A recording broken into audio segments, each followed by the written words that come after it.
সূরা নূরের মধ্যে 31 মধ্যে ঘোষণা করেছেন, আল্লাহ তাবারাক ওয়া তাআলা বলছেন, কুল লিল মুমিনাতি ইয়াগুযুনা মিন আবসারিহিন্না ওয়া ইয়াহফাজনা ফুরুজাহুন্না। সূরা নূর 31 এবং 30 এর মধ্যে পুরুষ এবং মহিলাদের উভয়ের জন্য আল্লাহ পাক রব্বুল আলামিন পর্দার কথা বলেছেন, পর্দার বিধান নিয়ে এসেছেন। হে নারীগণ, হে ইমানদার নারীগণ, কুল্লিল মুমিনাতি, আল্লাহ তাবারাক ওয়া তাআলা নবীজিকে বললেন, হে নবী আপনি বলে দেন পৃথিবীর জমিনে যারা নেককার মহিলা আছে তারা যেন যখন ঘর থেকে বের হবে তাদের চক্ষু দুটোকে যেন সংযুক্ত রাখে আর লজ্জাস্থানকে যেন হেফাজত রাখে। পুরুষদেরকে আল্লাহ তাবারাক তাআলা বলছেন, হে পুরুষেরা তোমরা খালি রাস্তাতে বসে চেয়ারে বসে আড্ডাবাজি করবে দোকানে আর মেয়েদেরকে দেখে বেড়াবে বেগানা মেয়েদেরকে? তোমাদের পর্দা আছে, তোমাদের চক্ষু দুটোকে সংযুক্ত রাখবে এবং লজ্জাস্থানকে হেফাজত করবে। এই ইসলামে পৃথিবীর জমিনে চতুর্থ খলিফা কে ছিলেন বলতে পারবেন? একটু হাত তুলে বলেন তো, চতুর্থ খলিফা কে ছিলেন? বলতে পারে না, কে ছিলেন? নাম বলো, নাম জানো না? চতুর্থ খলিফা ছিলেন হযরতে আলী মুর্তজা রাদিয়াল্লাহু তাআলা আনহু। তিনি কি ছিলেন? আল্লাহ রাসূল সাল্লাল্লাহু আলাইহি সাল্লামের বাড়িতে কাজ করতেন, খাদেম, এবং আল্লাহর নবী তার নিজের বেটি ফাতিমাতুজ জাহরা লিল বানাত, যে জান্নাতের সরদারিনী হবেন, সেই ফাতেমাকে তার সঙ্গে বিবাহ দিয়ে দেয়। সেই আলীকে একদিন ডেকে বলছেন আল্লাহর নবীজি, ইয়া আলী লা তুতবিন নাজরাতান নাজরা ফা ইন্না লাকাল উলা ওয়া লাইসাত লাকাল আখিরা। সহিহ হাদিস। আল্লাহর নবীজি আলীকে ডেকে বলছেন, আলী রে, রাস্তাতে যখন বের হবে বেগানা মহিলা পড়ে গেছে, যেটা তোমার আপন বোন নয়, যেটা তোমার আপন ভাগিনী নয়, যেটা তোমার আপন ভাতিজি নয়, যেটা তোমার আপন ফুপি নয়, যেটা তোমার আপন দাদি নয়, যেটা তোমার আপন নানি নয়, যেটা তোমার আপন মা নয়, যেটা তোমার আপন স্ত্রী নয়, এমন করে করে এই যে আমি নামগুলি বললাম, কোরআন কারীমের মধ্যে 13টি মহিলার কথা এসেছে। আল্লাহ তাবারাক ওয়া তাআলা বললেন এদের সঙ্গে দেখা করা যাবে, এদের সঙ্গে দেখা করা যাবে, ভেট করা যাবে, এদের সঙ্গে পর্দা নেই। আর এদের বাহিরে যতগুলি বেগানা মহিলা আছে, যেটা তোমার আপন বোন নয়, যেটা তোমার আপন ভাতিজি নয়, এমন করে করে বেগানা মহিলা যদি তোমার সামনে পড়ে গেছে, আলী রে, সঙ্গে সঙ্গে তোমার মাথা খানিটা তুমি নিচের দিকে করে নাও, তোমার চক্ষু দুটোকে সংযুক্ত করে নাও, কারণ ফাইন্না লাকাল উলা, প্রথমবারের মতো তোমাকে মাফ করে দেওয়া হবে। আর দ্বিতীয়বার যদি তুমি ওই বেগানা মহিলার দিকে একবার যদি তাকাও, আলী রে, বুঝিলে শুনেলে আমি নবীজি ঘোষণা করিলাম, তাহলে দ্বিতীয়বার যদি তুমি তাকিয়েছো তাহলে তোমার নোমায় আমালে গোনা যেন লিখে দেওয়া হবে। আলী, যে আলী সাহাবাগণরা, বিশেষ করে খোলাফা রাশিদিন আল মাহদিন, 4 জন খলিফা, হযরত আবু বকর, হযরতে ওমর, হযরতে ওসমান, হযরতে আলী, এই 4 জন খলিফা, এর বাইরে যতগুলি সাহাবী ছিলেন, 10 জন কিংবা 12 জন সাহাবী জান্নাতের সার্টিফিকেট দুনিয়ার জমিনে হাতে নিয়ে গিয়েছেন। সে আলীকে যেমন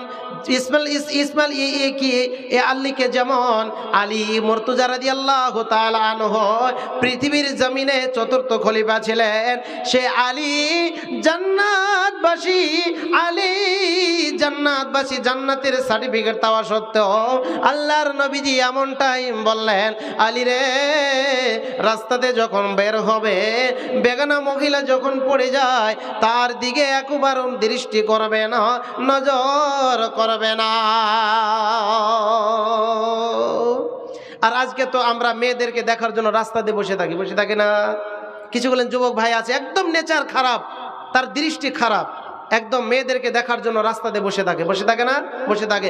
মা বোন আমার, আপনারা শুধু 4খানা আমল করবেন। আপনাদের জন্য স্পেশাল একটি হাদিস আপনাদেরকে শোনাচ্ছি। হযরত আব্দুর রহমান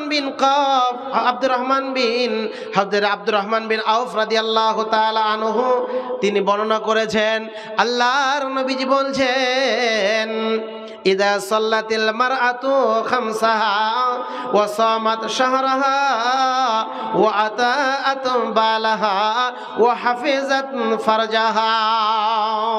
আল্লাহর নবীজি বলেছেন, বুখারীর হাদিস, আল্লাহর নবীজি বললেন, কোন মা খালারা, পৃথিবীর জমিনে কোন মহিলারা 4টি আমল যদি করে যেতে পারে, 4খানা আমল যদি করে যেতে পারে, একটি হলো 5 ওয়াক্ত পাঞ্জিগানা নামাজ বা পাঞ্জিগানা নামাজ সময় মোতাবেক আদায় করা, ওয়াসামা শাহরাহা এবং রমজান মাসে রোজা পালন করা, ওয়া আতাআত বালাহা এবং স্বামীর আনুগত্য করা, স্বামীকে খেদমত করা, স্বামীকে ভালোবাসা, স্বামীর কথা অনুযায়ী চলা, ওয়া হাফিজাত ফারজাহা তার পা থেকে নিয়ে মাথা পর্যন্ত গোটা দেহকে মোবারককে যারা হেফাজত করবে, যারা সতীত্বকে বজায় রাখবে, আল্লাহ তাবারক ওয়া তাআলা ঘোষণা করে দিয়েছেন, আল্লাহর নবীজি জানিয়ে দিলেন, ওই মহিলাটির জন্য 1খানা নয়, 2খানা নয়, 3খানা নয়, জান্নাতের যে 8খানা দরজা আছে, ওই 8খানা দরজা খুলে দেওয়া হবে। জিদার দিয়ে ইচ্ছা করবে মহিলাটি সেখান দিয়ে চলে যেতে পারবে। যে নারী পাঞ্জিগানা নামাজ পড়িবে, রমজানের রোজা কবু নাহি ছাড়িবে, নিজ ইজ্জতরে রাখিবে খেয়াল, স্বামীর সেবা করে যাবে, বাঁচবে যতকাল, তার জন্য জান্নাতের দ্বার খোলা রবে।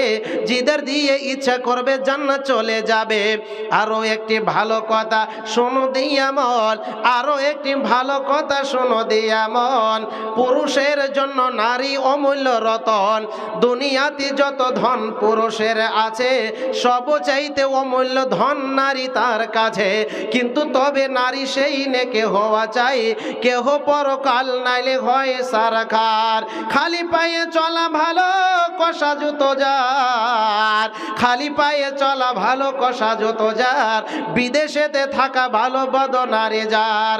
শোনো হে পুরুষ জাতি, কোরআনে ফরমান, তোমাদের নারী যদি হয় না ফরমান, প্রথমতে বুঝাও তাকে নানা প্রকারে, তাতেও যদি না বুঝিবে বিছানা পিত করবে। আল্লাহ তাবারক ওয়া তাআলা জানিয়ে দিলেন, আল্লাহ তাবারক ওয়া তাআলা স্পষ্ট করুন ভাবে জানিয়ে দিলেন, সূরাতুন নিসা আয়াত নম্বর 34 কলন বেরিয়ে যাবে, আর রিজালু কাওয়ামুন আলান নিসাই বিমা ফাজ্জালাল্লাহু বা'যাহুম আলা বা'দ। আল্লাহ তাবারক ওয়া তাআলা জানিয়ে দিলেন, পৃথিবীর জমিনে যতগুলি পুরুষ আছে, পুরুষ জাতি আছে, পুরুষেরা নারীদের উপরে নেতৃত্ব করবে, পুরুষেরা নারীদের সরদার, পুরুষেরা নারীদের উপরে লিডার করবে। অবাকের কথা, দুঃখের কথা বন্ধুরে আমার, ভাইরা আমার, বর্তমান যুগে, বর্তমান সমাজে আমাদের এমন অবস্থা হয়ে গেছে। কিছুগুলি যুবক এমন আছে, আমাকে অনেকবার অনেক জায়গা থেকে কল দিয়েছে, হুজুর আমি খুব বিপদের মধ্যে আছি, আমাকে বিপদ থেকে উদ্ধার করে নেন। আমি তখন বললাম, ভাইজান আমার, তুমি তো 1 মাস হলো তুমি বিয়া করেছ, 1 মাস হলো তুমি বিবাহ করেছ, তোমার ফের কি বিপদ এসে পড়লো? তখন যুবক ভাইটি বলছে, কেঁদে কেঁদে বলছে, হুজুর গো আল্লাহ তাবারাক ওয়া তাআলা ছেলেদেরকে এই পুরুষ জাতিকে প্রশাসনের দায়িত্ব দিয়েছেন, বাড়ির মালিক বানিয়েছেন, কিন্তু আমার স্ত্রী আমার কথা শোনে না। আমি এত দুঃখ করে কষ্ট করে কাজ করে কর্ম করে আমার অল্প পয়সাতে সে তার মন ভরে না। আমি তাকে কাপড় চুপড় দেই, আমি তাকে খাবার আমি যোগান দিচ্ছি, কিন্তু আমার খাবারে আমার টাকা পয়সাতে আমার ইনকামে তার মন ভরছে না। সে বিবি আমাকে যেন তালাক দিতে চায়। তালাক মানে বোঝেন, জুদা হতে চায়, তার মানে বন্ধন ছিন্ন করতে চায়। এমন মা বোনেরা আছে না পৃথিবীর জমিনে?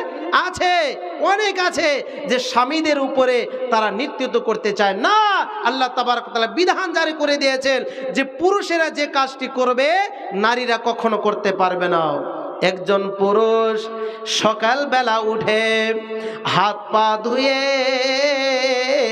চারটে, যদি আমাদের আসামের ভাষায় করকরা বলি, করকরা বোঝেন তো, মানে ঠান্ডা ভাত। ঠান্ডা ভাতকে আমরা করকরা বলি। ঠান্ডা ভাত নতচ চা তো আজকাল যুবকের ভাগ্যেই হয় না। অনেক যুবক আছে চা তো তার বিবি, তার মানে নয়নের চাঁদ, সে কখন উঠবে জানেন? 10টাতে উঠবে, বেলা 9টাতে উঠবে। সে চা কি করে পাবে? হতভাগা পুরুষ বাড়ি থেকে বের হয়ে গেল মাঠের দিকে, কাজ করতে চলে গেল।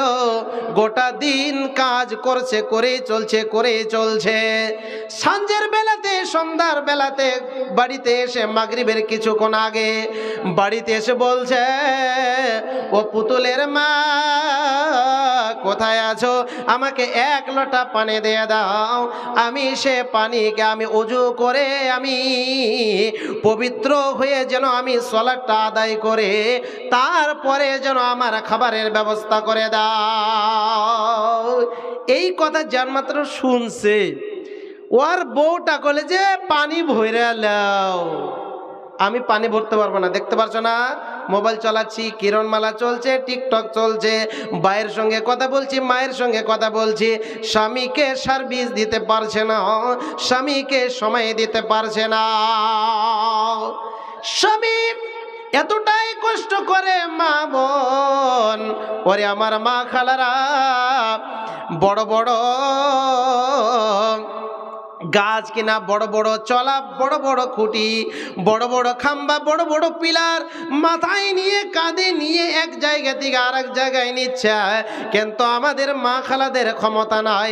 বন্ধুমারা, ভাইরা আমার, ইনকামের জন্য, পেট বাঁচানোর জন্য একজন পুরুষ কতটাই কষ্ট করে, কতটাই নিজের উপরেই যেন জুলুম করে যেন নিজের উপরে জুলুম করে, এই আশাতে, এই নিয়তে, কিন্তু আমার স্ত্রী যেন সুখে থাকতে পারে, আমার ছেলে সন্তান যেন সুখে থাকতে পারে, এমনটাই একজন পুরুষ করে থাকে। কিন্তু হতভাগা মহিলা, তোমার পুরুষকে, তোমার গার্জিয়ানকে, তোমার মালিককে, তোমার স্বামীকে একটু পরিমাণ যদি তুমি খেদমত করতে পারো, একটু পরিমাণ যদি ভালোবাসা দিতে পারো, তুমি ধন্য হয়ে যাবে, তোমার জন্য জান্নাত ওয়াজিব হয়ে যাবে।